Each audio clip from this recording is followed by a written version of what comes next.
Dear Patriots, before the news starts, please subscribe to our patriotic channel by clicking the subscribe button.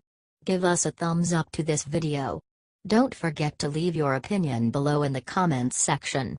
Share the news on Facebook and Twitter so you friends see it. Thank you. ESPN's Jemele Hill tries to justify calling Trump a white supremacist. I thought water was wet. ESPN's Jemele Hill made headlines back in September when she called President Trump a white supremacist without evidence.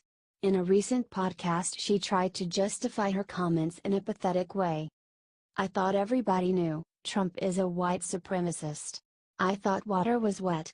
I didn't think I was saying anything that was shocking, she said. It had been said before, and unfortunately people come through your replies now, and especially one person, radio host Clay Travis, in particular, who, is kind of drumming this anti-ESPN, liberal ESPN, banging that drum that was like catnip for him. Right, catnip. And I refuse to say his name, Travis, 'cause he don't deserve the publicity, she said. Here is what she said over Twitter that made her so famous. Donald Trump is a white supremacist who has largely surrounded himself with other white supremacists. The height of white privilege is being able to ignore his white supremacy, because it's of no threat to you. Well, it's a threat to me, she tweeted. Trump is the most ignorant, offensive president of my lifetime. His rise is a direct result of white supremacy. Period. He is unqualified and unfit to be president. He is not a leader. And if he were not white, he never would have been elected, she tweeted. Apparently all of those things are obvious, like water being wet. This is how liberals operate.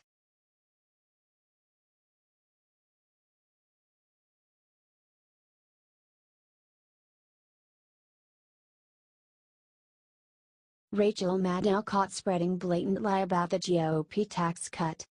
Liberals and the mainstream media are doing everything they can to lie about Trump's tax cut to make it seem like a bad thing. A report came out that after the tax cut, Wells Fargo, Comcast and AT&T raised their employees' wages because of all the money they saved. MSNBC's Rachel Maddow attempted to twist that into being a bad thing. When companies start volunteering that they have come up with worthy things to do with all the money that was just dumped on them, that's how you know, oh my God, a huge amount of money was just dumped on them, said Maddow. So the effects of the tax bill started to reverberate today as the wealthiest people and most powerful corporations in this country started almost literally scrambling to figure out how they're going to handle the money the Republican tax bill just gave them, she claimed.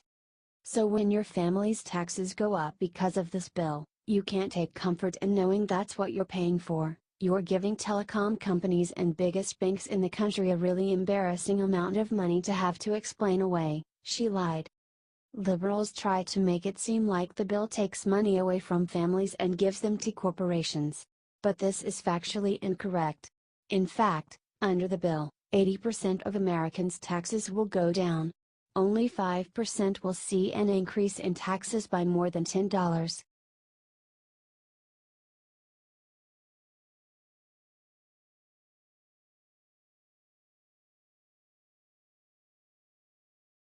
Broken Bernie just had a meltdown on live TV after tax bill passed. The new, sweeping tax cuts bill that Republican-led Congress passed was a huge win for a vision of America that does not correspond to that of Socialist Senator Bernie Sanders of Vermont. In Bernie's world, the United States would just operate as a nanny state, and the government would drive up our federal deficit by giving non-stop handouts to people whether or not they work. Senator Sanders was very clearly crushed when the bill succeeded, as it plans to spur business growth and benefit all groups instead of just those with entitlements. Sanders went on Wolf Blitzer's show on CNN and went on an angry ramble about how much he hates the new law.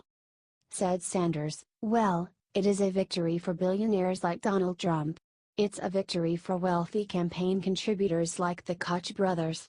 But this is a disaster for the American people." According to the Tax Policy Center, at the end of 10 years, Wolf, 83% of the tax benefits go to the top 1%. 60% of the benefits go to the top 1/10 of 1%. He wasn't done and kept going, ranting, This whole policy is based on the fraudulent theory of trickle-down economics, and that is if you give huge tax breaks to large corporations and the wealthy, somehow the middle class and working families benefit. The problem is that theory has never worked. It didn't work under Reagan. It didn't work under George W. Bush. It certainly didn't work recently in the state of Kansas. This is a payback for wealthy campaign contributors, and I think the Republicans will rue the day. They may be celebrating today, but I have the feeling that next November they will not be celebrating quite as much. Do you think Bitter Bernie just make himself look very foolish?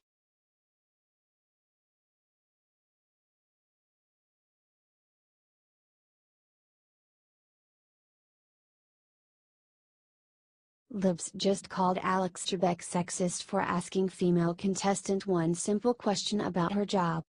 Longtime Jeopardy! Host Alex Trebek seems like one of the few males left in public life who has not been accused of sexually harassing or assaulting somebody. Unfortunately, Trebek is clearly not immune to left-wing hysteria, as he was recently accused with being sexist for a comment he made to a female contestant. On the show, Trebek was making standard show patter with retired Army Master Sergeant Lisa Beth Davis, and he asked her, "That must be really tough for a woman because a Master Sergeant is giving orders most of the time. How was it for you?" The military veteran replied by saying that she was the oldest child in her family and that it made her pretty bossy. She said, without any hesitation, "I know how to tell people what to do."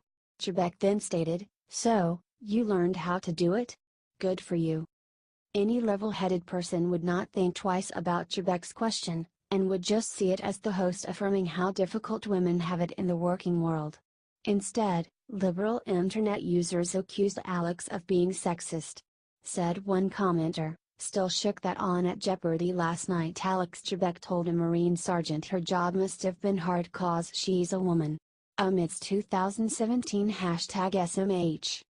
Another decided to lecture everybody, saying, "Alex Trebek just said to a female retired USMC Master Sergeant contestant, was that hard for you to give orders all the time, since you're a woman? That is some really bold sexism, especially directed at a former US military officer. Sexism in America." One more evidently threw a tantrum, and posted, "Alex Trebek just asked a female military person if her job was hard for her as a woman because she needs to give lots of orders and I want to jump through my TV and break his nose #Jeopardy. Do you think liberals have become hysterical?"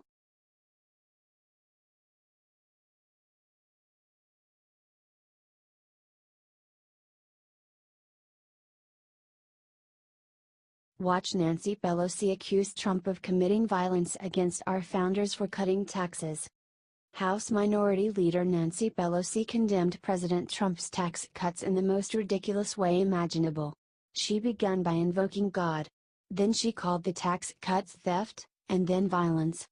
Today, we gather on this floor in the midst of a holy season. In this season we celebrate the miraculous blessings of God. We reflect on the wondrous joy of children and our responsibility to them. We remember our duty to live justly, started Pelosi. And for those of us blessed to serve in this Congress, we must remember our special responsibility to govern fairly, to meet the needs of all of God's children. In this holy time, the moral obscenity and unrepentant greed of the GOP tax scam stands out even more clearly, she said.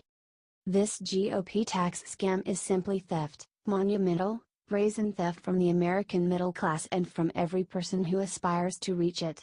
The GOP tax scam is not a vote for an investment in growth or jobs. It is a vote to install a permanent plutocracy in our nation. They'll be cheering that later. It does violence to the vision of our founders, she said. It disrespects the sacrifice of our men and women in uniform, who are a large part of our middle class and to whom we owe a future worthy of their sacrifice. And it betrays the future and betrays the aspirations of our children. It morally demands a no vote from every member of this House of the People, she said. This is a clear attempt to pander to religious people. However, real religious people are far too smart to fall for her tricks.